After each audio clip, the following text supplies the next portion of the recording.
भारत के गृह मंत्री अमित शाह क्या भारत के मुसलमानों को पाकिस्तान परस्त मानते हैं? अमित शाह ने क्यों कहा कि मुस्लिम वोट बैंक को खुश करने के लिए ममता बनर्जी ने ऑपरेशन सिंदूर का विरोध किया? क्या अमित शाह का बयान झूठ पर आधारित है और यह भारतीय सेना के विचारों के भी खिलाफ है? नमस्कार, मैं हूं पंकज श्रीवास्तव। डॉक्टर पंकज स्पीक्स में आपका स्वागत।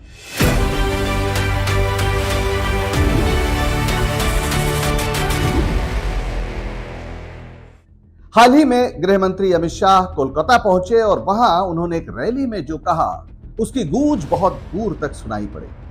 उन्होंने कहा कि पश्चिम बंगाल के मुख्यमंत्री ममता बनर्जी ने ऑपरेशन सिंदूर का विरोध किया क्योंकि वो मुस्लिम तुष्टीकरण करना चाहती है।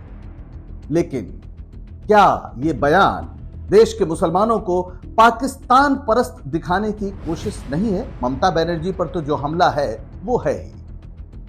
पहलगाम में आतंकी हमला करने वाले भी तो यही चाहते थे कि भारत के हिंदू और मुसलमान आपस में लड़ उठे।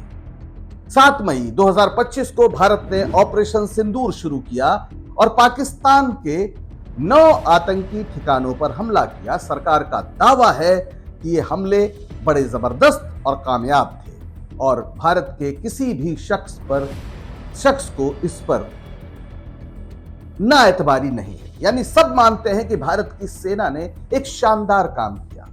लेकिन इस तरह के बयान क्या साबित करते हैं? 22 अप्रैल 2025 को जब पहलगाम में आतंकियों ने हमला किया था और 26 बेगुनाह मार डाले, तब उन्होंने यही चाहा था कि देश जाने कि ये हमले, ये हत्या धर्म पूछकर की गई है और इसकी प्रतिक्रिया देश के हर गांव में हो, हर शहर में हो, हर गली में हो और भारत सांप्रदायिकता की आग में, सांप्रदायिक दंगों की आग में धू-धू करके जल।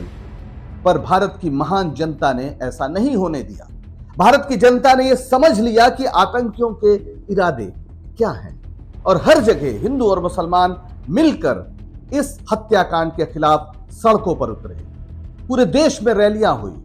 कश्मीर में मुसलमानों ने बड़ी तादाद में इस हत्याकांड के खिलाफ सड़क पर उतरकर अभूतपूर्व प्रदर्शन किया, अपना गुस्सा जताया। तो भारत की जनता ने अपनी भूमिका, अपना जो उसका संकल्प है भारत को एक रखने का, वो पूरा किया। लेकिन क्या इस देश के राजनेता भी ऐसा कर पा रहे हैं? और अफसोस कि अमित शाह गृह मंत्री की कुर्सी पर बैठे हैं जिस पर कभी सरदार पटेल बैठा करते। उन्होंने जो कहा वो बेहद अफसोसजनक है। उन्होंने कहा कि मुस्लिम वोट बैंक को खुश करने के लिए ममता दीदी आपने ऑपरेशन सिंदूर का विरोध किया। यह मैं शब्दशः दोहरा रहा हूं। अमित शाह ने कहा मुस्लिम वोट बैंक को खुश करने के लिए ममता दीदी आपने ऑपरेशन सिंदूर का विरोध किया। इसका क्या मतलब है? इसका मतलब है कि इस देश के मुसलमान ऑपरेशन सिंदूर का विरोध करने से खुश होते हैं, यानी वो पाकिस्तान परस्त हैं। ये बेहद जहरीला बयान है और तथ्यात्मक रूप से भी गलत है। गलत इसलिए है कि तृणमूल कांग्रेस ने या किसी विपक्षी दल ने इस देश के ऑपरेशन सिंदूर का विरोध नहीं किया। जब ऑपरेशन सिंदूर चल रहा था, जब भारतीय सेना पाकिस्तान के आतंकी ठिकानों पर हमला कर रही थी, तब इस देश का सारा विपक्ष सरकार के साथ था। प्रधानमंत्री नहीं आए सर्वदलीय बैठकों में, लेकिन सभी विपक्षी दल के नेता उन बैठकों में गए 2-2 बार और दोहराया कि हम सरकार के साथ हैं, आतंकियों के खिलाफ कड़े से कड़ा कदम उठाना चाहिए, सरकार जो भी फैसला लेगी विपक्ष साथ रहेगा। ये एक अभूतपूर्व समर्थन था इस सरकार के लिए। यानी किसी भी विपक्षी दल ने ऑपरेशन सिंदूर का विरोध नहीं किया। और फिर ममता बनर्जी के भतीजे जो सांसद हैं तृणमूल कांग्रेस के, अभिषेक बनर्जी, सरकार ने उन्हें भी उस संसदीय प्रतिनिधिमंडल में हिस्सा बनाया जिसे विदेश भेजा गया था। कई प्रतिनिधिमंडल भेजे गए थे, उसमें एक अभिषेक बनर्जी भी थे। विदेश इसलिए भेजा गया कि वहां जाकर ये लोग अलग अलग देशों में पाकिस्तान के आतंकी इरादों की पोल खोल सके और अभिषेक बनर्जी उसमें शामिल थे। यानी सरकारी स्तर पर बिल्कुल नहीं माना जा रहा है कि ममता बनर्जी की पार्टी तृणमूल कांग्रेस ऑपरेशन सिंदूर के विरोध में है। फिर बंगाल पहुंचकर गृहमंत्री को क्या हो गया? ऐसे कठिन समय जब देश को एकजुट करने की जरूरत है, वो इस तरह की भाषा कैसे बोल रहे हैं जो इस देश के मुसलमानों के जिगर पर खंजर की तरह घोपा हुआ लगता है। ऐसा लगता है किसी ने उनके कलेजे पर खंजर का वार किया। उन्हें आप राष्ट्रद्रोही कह रहे हैं। एक ऐसे समय जब इस राष्ट्र की एकता के सामने एक चुनौती है, आतंकी चाहते हैं कि इस देश में हिंदू मुसलमान फसाद हो, आप ऐसी भाषा कैसे बोल सकते हैं? वैसे तो बीजेपी की यही रणनीति हमेशा से रही है। वो राष्ट्रीय सुरक्षा को हिंदू मुस्लिम विभाजन से जोड़कर देखती है और एक बार फिर अगले विधानसभा चुनाव के पहले बंगाल को धार्मिक ध्रुवीकरण की आग में झोंकना चाहती है। सांप्रदायिकता का सिंदूर खेला। हालांकि अब सिंदूर बांटने की बात को फेक करार दे दिया गया। हालांकि कई दिन तक ऑपरेशन सिंदूर के नाम पर भारतीय जनता पार्टी के नेताओं और प्रवक्ताओं ने कहा कि घर घर सिंदूर बांटा जाएगा, लेकिन जब बंगाल की मुख्यमंत्री ममता बनर्जी ने कहा कि सिर्फ पति ही किसी महिला को सिंदूर दे सकता है, और जब मामला काफी उल्टा पड़ने लगा, बात यह भी होने लगी कि मोदी जी अपनी पत्नी को यानी यशोदाबेन को सिंदूर कब देंगे। ये ममता बनर्जी ने सवाल उठाया और कहा आप उनको दीजिए, सबको नहीं दे सकते, आप देश के पति नहीं हैं। तब बीजेपी को लगा कि ये तो गड़बड़ हो गया और उसने ये कदम वापस ले लिया और उन खबरों को फेक बता दिया जो 3 दिन से छप रही थी और उनके प्रवक्ता टीवी चैनलों पर बैठकर ये बातें कह रहे थे। बहरहाल अब अगला तरीका क्या हो फिर? तो बीजेपी पहुंच गई है वही करने पश्चिम बंगाल में जिससे इस देश को बचाने की जिम्मेदारी खुद अमित शाह की है। ऑपरेशन सिंदूर के बाद भारतीय सेना ने एक प्रेस कॉन्फ्रेंस की और कर्नल सोफिया कुरैशी इस देश की शक्ति की पहचान बन गई। वे एक ऐसी महिला अधिकारी थी जिनसे देश की महिलाओं ने प्रेरणा ली। विदेश सचिव विक्रम मिस्री ने उस समय उनकी मौजूदगी में यह भी कहा कि भारत एक सेकुलर नेशन है और भारत की सेकुलर छवि और विविधता का प्रतीक कर्नल सोफिया कुरैशी की उपस्थिति को माना गया। यह कदम पाकिस्तान की द्विराष्ट्रवाद का जो सिद्धांत है, यानी हिंदू और मुसलमान 2 राष्ट्र हैं, जिसे जिन्ना ने कहा और गांधी, नेहरू, पटेल किसी ने नहीं मारा। मौलाना आजाद ने लगातार इसका विरोध किया। अभी जो आसिम मुनीर हैं, जो वहां के सेनाध्यक्ष थे और ऑपरेशन सिंदूर के बाद वो फील्ड मार्शल हो गए हैं, उन्होंने कुछ दिन पहले कहा कि पाकिस्तान कभी नहीं भूल सकता 2 राष्ट्र के सिद्धांत। और लड़ाई और तनाव का वो सिलसिला इस बयान के बाद ही शुरू हुआ जो उन्होंने पाकिस्तान के अप्रवासी लोगों के सम्मेलन में कही थी। और जब कर्नल सोफिया कुरैशी सामने आई तो जिन्ना का द्विराष्ट्रवाद दफन हो गया।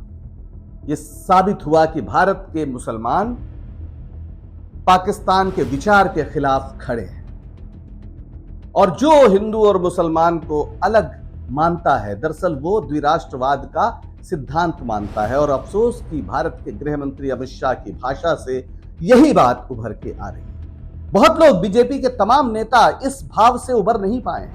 विजय शाह, बीजेपी के एक नेता मध्य प्रदेश के, उन्होंने कर्नल सोफिया कुरैशी को आतंकी समुदाय की बहन कह दिया। बताइए, जिस कर्नल सोफिया कुरैशी पर पूरे देश को नाज है, जो इस देश में ऑपरेशन सिंदूर का चेहरा बनकर उभरी और एक सेना का एक सुचिंतित फैसला था ताकि दुनिया को बताया जा सके कि पाकिस्तान और भारत कितने अलग। पाकिस्तान एक सांप्रदायिक, एक कट्टर आधार पर, नफरत के आधार पर बना हुआ देश है, जबकि भारत यहां सबको गले लगाया जाता है। यह इसकी परंपरा रही है और कर्नल सोफिया कुरैशी की उपस्थिति ने वही संदेश पूरे देश को दिया।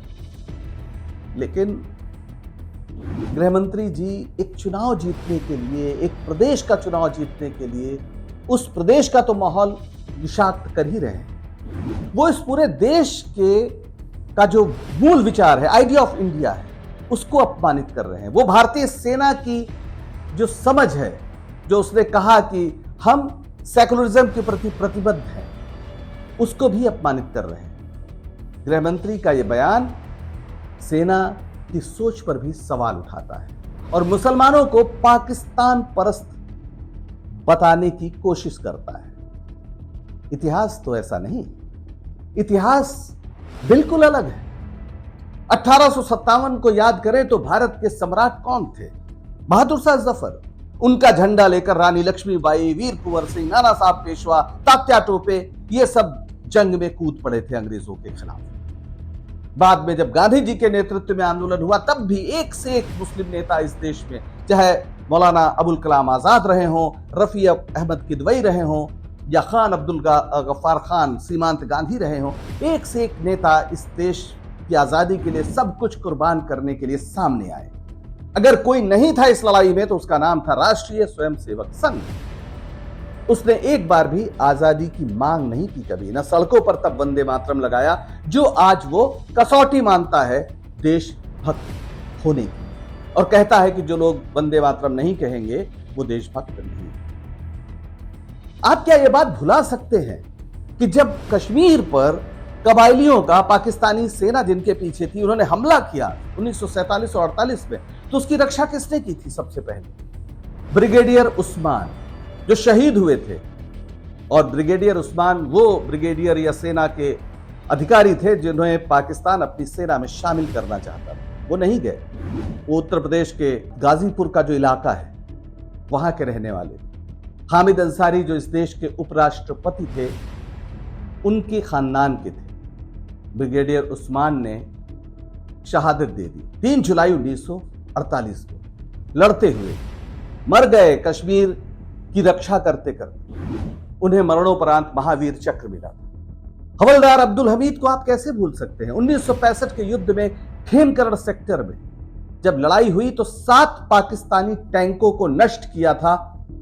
हवलदार थे वो, एक छोटी सी तोप में लगातार लड़ते रहे और अमेरिकी पेंटन टैंकों का कब्रिस्तान उन्होंने खेमकरण सेक्टर को बनाया। 1971 में जब बांग्लादेश बना, जब पाकिस्तान के 2 टुकड़े कर दिए इंदिरा गांधी के साहस और उनकी दूरदर्शिता ने, उस समय जब जनरल नियाजी जो पाकिस्तान का लेफ्टिनेंट जनरल था उसने आत्मसमर्पण किया तो किसके सामने? जनरल जगजीत सिंह अरोड़ा, एक सिख।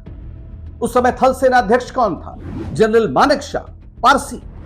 और वायुसेना के सहायक प्रमुख जो बाद में एयर चीफ मार्शल बने, इदरीस हसन लतीफ। सिख भी, मुसलमान भी, पारसी भी, और प्रधानमंत्री हिंदू थी। आप समझ सकते हैं कि किस विविधता का प्रतीक बनकर, शक्ति बनकर भारत दुनिया के नक्शे में उभरा था। लेकिन बीजेपी के लिए तो हमेशा देशभक्ति मुसलमानों की संदिग्ध रहती है, क्योंकि वो खुद देश को आजाद कराने की लड़ाई में शामिल नहीं हुए। यह कहा जाता है कि मुसलमानों की वजह से बंटवारा हो गया। भाई 1946 के चुनाव में मुस्लिम लीग को जो वोट मिले थे उसमें आम मुसलमानों ने वोट नहीं दिया था। उस समय जो वोट का अधिकार था वो उनको था जो खास स्तर पे शिक्षित हो, संपत्ति हो जिनके पास। तो बमुश्किल 8-10% मुसलमानों ने वोट दिया था, वोट देने का अधिकार था, और उसमें एक हिस्से ने मुस्लिम लीग को वोट दिया था और एक हिस्से ने कांग्रेस को दिया। खास तौर पर जो मुस्लिम जागीरदार जो इस बात से डर गए थे कि कांग्रेस आएगी तो जमींदारी समाप्त हो जाएगी, वो मुस्लिम लीग के साथ खड़े हो गए, क्योंकि मुस्लिम लीग ने आश्वासन दिया था, जिन्ना ने खास तौर पर, कि ऐसा कुछ नहीं होगा। और वही पाकिस्तान का आज की जो दुर्दशा है उसका कारण है। वहां जागीरदारी खत्म नहीं हुई तो वहां कोई मिडिल क्लास पैदा ही नहीं हो सका। या तो लोग बहुत अमीर है या बहुत गरीब। भारत ने वो रास्ता नहीं चुना और इस देश के मुसलमान लगातार इस देश की तरक्की में अपना योगदान देते रहे, कुर्बानियां देते रहे, हर तरह की तोहमतें सहकर भी वो कुर्बानियां देते रहे। तो आज जब बीजेपी सांप्रदायिक ध्रुवीकरण को बढ़ावा देती है तो न जाने कितने बेगुनाह मुसलमानों के दिल को वो चोट पहुंचाती है। 2014 के बाद जिस तरह से लिंचिंग में और सांप्रदायिक हिंसा की घटनाओं में बढ़ोतरी हुई है वो यही दिखाती है। 2023 में south Asia state of minorities report के अनुसार भारत में अल्पसंख्यकों के खिलाफ हिंसा में 12% की वृद्धि।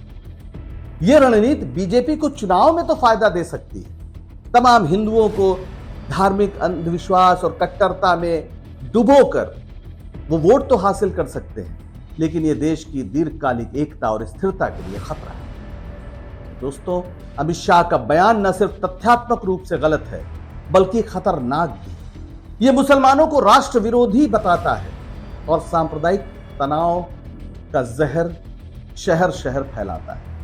पहलगाम हमले के बाद जिस तरह से इस देश के मुसलमानों ने बाहर निकलकर पाकिस्तान के खिलाफ नारेबाजी की, उसको न देखकर ऐसे लोगों को अपमानित करने का यह बयान देश के लिए कितना घातक है आप समझ सकते हैं। असदुद्दीन ओवैसी जैसे लोग सांसद हैं जो, और तमाम अन्य सांसदों को भेजा है इस सरकार ने ही दूसरे देशों में कि जाओ और बताओ पाकिस्तान की असलियत। वो बता भी रहे हैं, कुछ लौट भी आए बताकर, लेकिन आप देश में ये कर रहे हैं।